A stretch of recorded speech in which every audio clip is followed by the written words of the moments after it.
अस्सलाम वालेकुम dear viewers, कैसे हैं आप लोग। This is professor Mohammad Afzal. Guys, आप लोग देख रहे हैं मेरा यूट्यूब चैनल और आपको पता है हमने ऑर्गेनिक केमिस्ट्री की सीरीज़ शुरू की हुई है और उस सीरीज़ में जो आज जो है लेक्चर नंबर 4 है। तो लेक्चर नंबर 4 में हमने बेसिकली पढ़ना है हेलोजिनेशन ऑफ अल्केन्स। तो गाइस अब ऐसा है कि जो वेरी फर्स्ट टाइम देख रहे हैं वो सब्सक्राइब करें, बेल आइकन प्रेस करें, ऑल नोटिफिकेशंस पे क्लिक कर दें।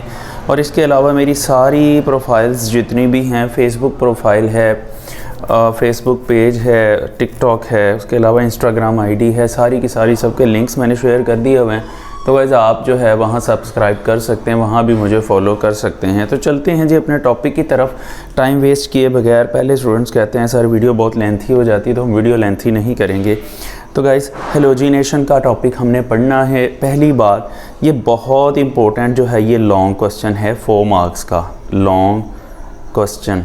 इट्स अ लॉन्ग क्वेश्चन और फिर ये मोस्ट इम्पोर्टेंट क्वेश्चन है, मोस्ट इम्पोर्टेंट। इसका पेपर में आने का काफ़ी ज़्यादा चांस होता है इस चैप्टर में से।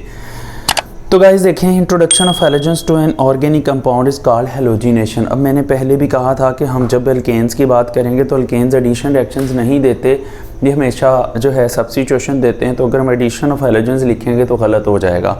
तो जब भी हम किसी organic compound, specially saturated hydrocarbons के अंदर जब हैलोजन ऐड करवाते हैं तो वो हेलोजिनेशन कहलाता है।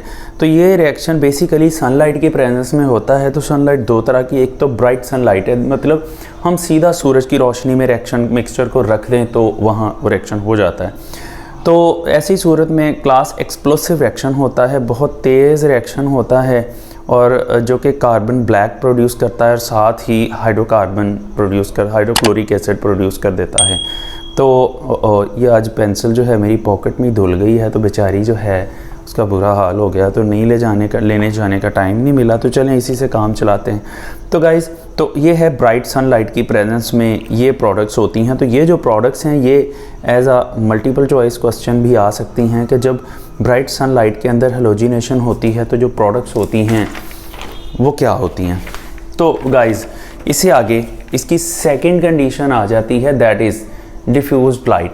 अंडर डिफ्यूज लाइट, अब डिफ्यूज लाइट होती है मतलब आप डायरेक्ट धूप में तो रिएक्शन मिक्सचर को ना रखें, आप छाँव में रख दें धूप के पास, ये सिर्फ रोशनी आए जबकि सोलर रेडिएशंस ना आए, तो इसे डिफ्यूज सनलाइट कहते हैं। या फिर आप कह सकते हैं कि जी बादल आए हुए हैं तो जो धूप है वो अंधी सी धूप आ रही है। ऐसी सूरत में क्लास रिएक्शन स्लो हो जाता है, slow and gradual replacement of hydrogen by halogens producing chloromethanes, dichloromethane है, ट्राइक्लोरोमीथेन एंड कार्बन टेट्राक्लोरोमीथेन है। तो ये ग्रेजुअल रिप्लेसमेंट की जो है एग्जांपल है। तो इसकी ये मेजर प्रोडक्ट्स हैं, ये भी एमसीक्यू में आ सकती हैं कि जो डिफ्यूज सनलाइट की प्रेजेंस में हेलोजिनेशन होती है उसकी मेजर प्रोडक्ट्स क्या होती हैं। आगे ये बात, the extent of halogenation depends upon the amount of halogen used, मतलब ये वाली बात भी एमसीक्यू है। आप जितनी हेलोजन ज़्यादा यूज़ करेंगे दैट मीन्स उतनी ही इसके अंदर जो है ना हेलोजिनेशन का रेट फास्ट हो जाएगा।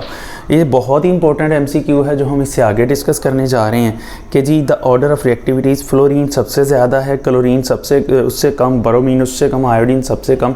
तो गाइज़ ये बहुत इंपॉर्टेंट मल्टीपल चॉइस क्वेश्चन है। ये सारा एज अ लॉन्ग भी करना है, एज अ मल्टीपल चॉइस भी करना है। और गाइज़ चाहे आप यही सारी डिटेल कर लें, आप टेक्स्ट बुक वाला रहने दें तो दिल करे आपको समझ आ जाती है तो आप टेक्स्ट बुक से भी कर लें। यही बातें टेक्स्ट बुक में एज ए पैराग्राफ लिखी हुई हैं, मैंने ज़रा पॉइंट्स बना के लिख दी हैं ताकि आपके मल्टीपल चॉइसेस जो हैं इसके साथ रिगार्डिंग सारे के सारे वो भी क्लियर हो जाएं। तो चलते हैं इससे अगली बात पे। The reaction with fluorine is violent.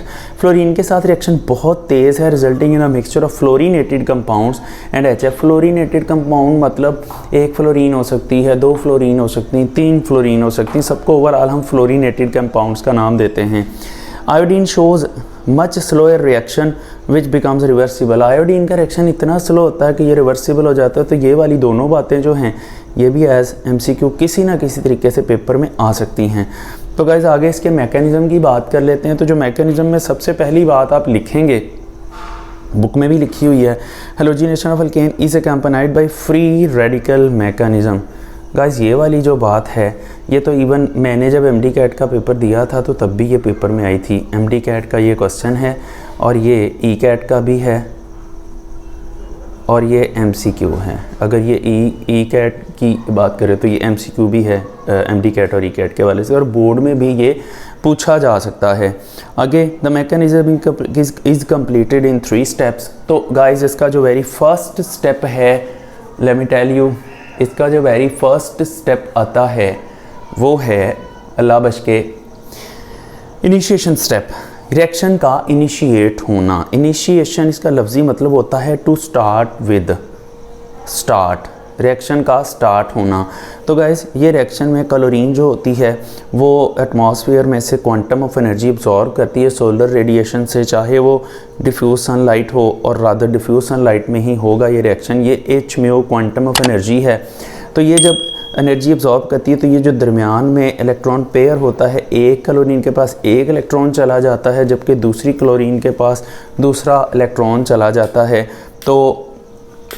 तो ऐसी सूरत में जो होता है ये क्लोरीन फ्री रेडिकल बन जाते हैं। और जब इसी तरह से किसी बॉन्ड की ब्रेकेज होती है कि एक इलेक्ट्रॉन एक एटम के पास चला जाए, दूसरा इलेक्ट्रॉन दूसरे एटम के पास चला जाए, तो उसको हम होमोलाइटिक ब्रेकेज का नाम देते हैं। ये वाली बात बुक में नहीं लिखी हुई, लेकिन अगर पॉसिबल है कि MCQ में आ जाए तो आपको इसका पता होना चाहिए। तो बाज़ का जब बॉन्ड टूटता है तो दोनों के दोनों इलेक्ट्रॉन एक एटम के पास चले जाते हैं, जबकि एक एटम जो होता है विदाउट इलेक्ट्रॉन्स रह जाता है, एक के ऊपर पॉजिटिव चार्ज आता है, दूसरे पे नेगेटिव। ऐसा ब्रेकेज होमोलाइटिक की बजाय हेट्रोलाइटिक ब्रेकेज होगा। जैसा HCl का बॉन्ड टूटता है तो क्लोरीन के पास दोनों इलेक्ट्रॉन चले जाते हैं जबकि हाइड्रोजन के पास कोई भी नहीं जाता। इससे नेक्स्ट हम सेकंड स्टेप की बात कर रहे हैं। सेकंड स्टेप जो है वो है प्रोपेगेशन स्टेप। प्रोपेगेशन स्टेप में ये क्लोरीन फ्री रेडिकल अब चेन ने प्रोपेगेट करना होता है। Maximum number of free radicals जो होते हैं वो प्रोड्यूस होने होते हैं इसके अंदर। तो यहाँ पर देखिए इसको कहते हैं प्रोपेगेशन स्टेप, मतलब चेन का फैलना। तो ये जो क्लोरीन है ये CH4 को मैंने ऐसे ही लिख दिया हुआ है कि इसकी एक हाइड्रोजन जो रिप्लेस होनी इसको मैंने सेपरेट कर दिया है। तो गाइस यहाँ पर देखें ये फ्री रेडिकल का अनपेयर्ड इलेक्ट्रॉन इस हाइड्रोजन पे अटैक करेगा। अब इनफैक्ट 2 इलेक्ट्रॉन्स को हम रिप्रेजेंट करते हैं डबल हेडेड एरो से, तो एक इलेक्ट्रॉन को हम रिप्रेजेंट कर देते हैं सिंगल हेडेड एरो से। तो ये एक इलेक्ट्रॉन है सिंगल हेडेड एरो से रिप्रेजेंट किया, तो इसमें फिर होमोलाइटिक ब्रेकेज होगा। एक इलेक्ट्रॉन इस इधर आ जाएगा, दूसरा इलेक्ट्रॉन इस कार्बन पे, ये बन जाएगा मिथाइल फ्री रेडिकल, और ये हाइड्रोजन और क्लोरीन एक एक इलेक्ट्रॉन अपना शेयर करके HCl बना देंगे। गाइस यही मिथाइल फ्री रेडिकल अब अटैक करेगा इस क्लोरीन के ऊपर, और ये क्लोरीन का होमोलाइटिक ब्रेकेज होना है। एक इलेक्ट्रॉन जो है इधर आ जाएगा और एक इलेक्ट्रॉन जो है इस तरफ आ जाएगा, तो ये मिथाइल क्लोराइड बन जाएगा और साथ में क्लोरीन फ्री रेडिकल आ जाएगा। अच्छा, अब उसके बाद जो है हम इससे नेक्स्ट चलते हैं। तो let me have the sheets, मुझे शीट निकाल लेंगे, मैंने नोट डाउन किया हुआ ये। तो यहाँ पर देखें नेक्स्ट जो हम चलते हैं तो देखें ये जो क्लोरीन फ्री रेडिकल दोबारा से जनरेट हो गया, ये क्लोरीन फ्री रेडिकल अब इसमें ये मिथाइल क्लोराइड जो बना था उसकी मैंने हाइड्रोजन सेपरेट कर दी, तो फिर भी ये मिथाइल क्लोराइड ही रहेगा। इसमें ये होता है कि ये फ्री रेडिकल यहाँ इस हाइड्रोजन पर अटैक करता है और ये इलेक्ट्रॉन पेयर जो होता है इसमें से एक इलेक्ट्रॉन इधर एक इलेक्ट्रॉन इसके ऊपर, ये बन जाता है फ्री रेडिकल। तो अब यहाँ पर ये HCl बन जाता है। अब इससे नेक्स्ट क्या होता है गाइस कि ये जो CH2Cl फ्री रेडिकल बना हुआ है इसने अब डायरेक्ट इस क्लोरीन के ऊपर अटैक करना, मतलब पहले क्लोरीन का फ्री रेडिकल किसी स्टेबल हाइड्रोकार्बन की हाइड्रोजन पर अटैक करता है, अगले स्टेप में वो फ्री रेडिकल बन चुका होता है, जो कार्बन वाला फ्री रेडिकल होता है वो फ्रेश क्लोरीन के ऊपर अटैक करता है। दोनों केसेस में बार बार होमोलाइटिक ब्रेकेज होता है। अब यहाँ पर देखें ये 4 दफ़ा स्टेप होगा तो रिएक्शन कंप्लीट हो जाएगा। ये इस क्लोरीन पे अटैक करेगा, ये इधर और ये इधर। ये मैकेनिज़्म बुक में थोड़ा कंफ्यूजिंग लिखा हुआ है, आपने ऐसे ही फॉलो करना है जैसे मैं लिख रहा हूँ। अगर एरोज़ बना देते हैं तो वेल एंड गुड, नहीं बनाते तो भी कोई मसला नहीं है। तो यहाँ पर देखें क्लोरीन CH2Cl क्लोरीन ये डाइक्लोरोमीथेन बन जाता है और गाइस साथ में ये क्लोरीन फ्री रेडिकल दोबारा बन जाता है। अब डेफिनेटली ये क्लोरीन फ्री रेडिकल है तो ये इस हाइड्रोकार्बन के पास जो 2 हाइड्रोजन्स बची हैं उनमें से एक हाइड्रोजन पे अटैक करेगा। तो लुक एट दिस, यहाँ पर ये डायरेक्ट इस हाइड्रोजन पे आके अटैक करेगा। ये हाइड्रोजन अपना एक इलेक्ट्रॉन अपने साथ ले जाएगी, दूसरा इलेक्ट्रॉन जो है इसके ऊपर शिफ्ट हो जाता है, तो यहाँ पर ये फ्री रेडिकल बन जाता है 2 क्लोरीन्स के साथ, साथ में HCl बन जाता है। नेक्स्ट क्या होता है, ये जो फ्री रेडिकल कार्बन का बना है डेफिनेटली क्लोरीन पे अटैक करेगा और उस क्लोरीन का होमोलाइटिक ब्रेकेज करवाएगा, तो इसमें एक इलेक्ट्रॉन इस क्लोरीन के ऊपर, एक इलेक्ट्रॉन इस क्लोरीन के ऊपर, तो ये ट्राई क्लोरोमीथेन बन जाएगा, जिसका दूसरा कॉमन नेम क्लोरोफॉर्म है। और ये एक एनेस्थेटिक एजेंट के तौर पे यूज़ होता है, मतलब एनेस्थीसिया के लिए इसको यूज़ किया जाता है। तो गाइस यहाँ पर देख लें, इसको एनेस्थीसिया के लिए यूज़ किया जाता है, तो मैंने यहाँ मेंशन कर दिया हुआ है। ये बहुत इंपॉर्टेंट MCQ भी है ये वाली बात। इससे नेक्स्ट चलते हैं, तो यही क्लोरीन जो है इसको नज़र आ रहा है इसके पास एक हाइड्रोजन और है, तो ये क्या करेगी, ये इस हाइड्रोजन के ऊपर अटैक करेगी। ये हाइड्रोजन अपना एक इलेक्ट्रॉन इस कार्बन पे छोड़ेगी, एक इलेक्ट्रॉन साथ ले जाएगी, HCl बन जाएगा, साथ में ये ट्राई क्लोरोमिथाइल फ्री रेडिकल बन जाएगा। अब ये डेफिनेटली कार्बन का फ्री रेडिकल है, ये इस क्लोरीन के ऊपर अटैक करेगा। अब इसका एक इलेक्ट्रॉन इधर आ जाएगा, एक इलेक्ट्रॉन इधर आ जाएगा और ये कार्बन टेट्राक्लोराइड बन जाएगा या टेट्राक्लोरोमीथेन बन जाएगा। तो ये एक सॉल्वेंट के तौर पे यूज़ होता है और ये वाली बात है, ये भी MCQ है और इम्पोर्टेंट MCQs में से एक है। तो गाइस अब यहाँ पर रिएक्शन स्टॉप नहीं होता, अब जो भी रेडिकल्स बने हैं उनकी टर्मिनेशन होनी होती है। तो ये लिखते हुए मेरे से गलती से जल्दियों में प्रोपेगेशन लिखा गया था, तो आप इसको करेक्ट कर लें। This is not the propagation, this is termination step.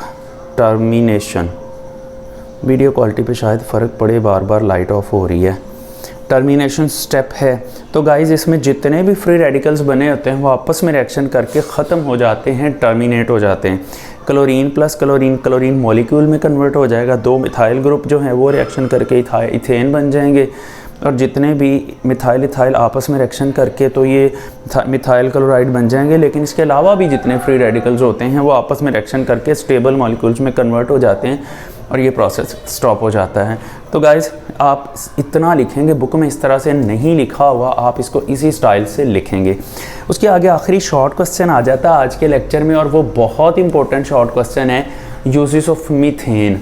तो गाइज़ ये यूजेस ऑफ मीथेन वाला शॉर्ट क्वेश्चन आपने करना है, आप अपनी टेक्स्ट बुक से ही कर लें। इसमें जो हैं 1-2 वर्ड्स हैं, मैं एक्सप्लेन कर देता हूँ। इल्यूमिनेट गैस है, मतलब रोशन करने के लिए। अभी तो UPS वगैरह आगे हुए हैं घरों में, जब UPS नहीं होते थे तो फिर ये जो मीथेन गैस के जो लैंप थे वो जलाए जाते थे, जो सुई गैस के लैंप होते थे, शायद आपको याद होगा, ये कोई बहुत लंबी बात नहीं है। आजकल भी हीटर वगैरह जो जलाए जाते हैं, तो हीटर के जब जलाया जाता है तो उसके ऊपर से वो छोटा सा बॉल टाइप स्ट्रक्चर ग्लो करता है।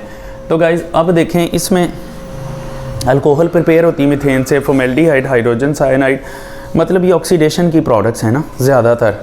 उसके अलावा हेलोजिनेशन की प्रोडक्ट जितनी भी हैं, मतलब कार्बन टेट्राक्लोराइड है, क्लोरोफॉर्म है, डाइक्लोरोमीथेन है, मिथाइल क्लोराइड, सारे इससे सिंथेसाइज होते हैं। कार्बन ब्लैक इससे प्रिपेयर होती है और कार्बन ब्लैक कल को ब्लैक प्रिंटिंग इंक के अंदर यूज़ होती है, मोटरसाइकिल के टायर्स के अंदर यूज़ होती है, कार्बन पेपर में यूज़ होती है। तो ये बुक में लिखे हुए हैं, इसलिए मैंने यहाँ सिर्फ हिंट लिख दिया, तो आप ये टेक्स्ट बुक से करेंगे। Manufacture of urea fertiliser, urea fertiliser की प्रेपरेशन में इस्तेमाल होता है, ये आप चैप्टर नंबर 15 में जाके पढ़ेंगे। तो दैट्स इट गाइस, आज का काम सिर्फ इतना है, हम इसको यहाँ क्लोज़ करते हैं। तो आप लोग ऐसे नहीं जाएंगे, जो मेरी फ़र्स्ट टाइम देख रहे हैं वो सब्सक्राइब करें, बेल आइकन प्रेस करें, ऑल नोटिफिकेशंस पे क्लिक करें। एंड गाइस उसके साथ साथ जितने भी मैंने आईडीज़ नीचे लिंक दिए हुए हैं डिस्क्रिप्शन में, उन सबको जो है आप जो है उसके ऊपर भी क्लिक करें और फॉलो करें सारे सोशल मीडिया प्लेटफॉर्म पे। एंड गाइस इसके अलावा कमेंट्स भी कर दिया करें यार, कोई अच्छे वाले। आप लोग कमेंट्स करने में बड़े ज़्यादा कंजूस हैं, आपको फ़ायदा होता है लेकिन आप कमेंट्स नहीं करते। बाकी थैंक यू सो मच, अपना ख्याल रखिएगा, अल्लाह हाफिज़।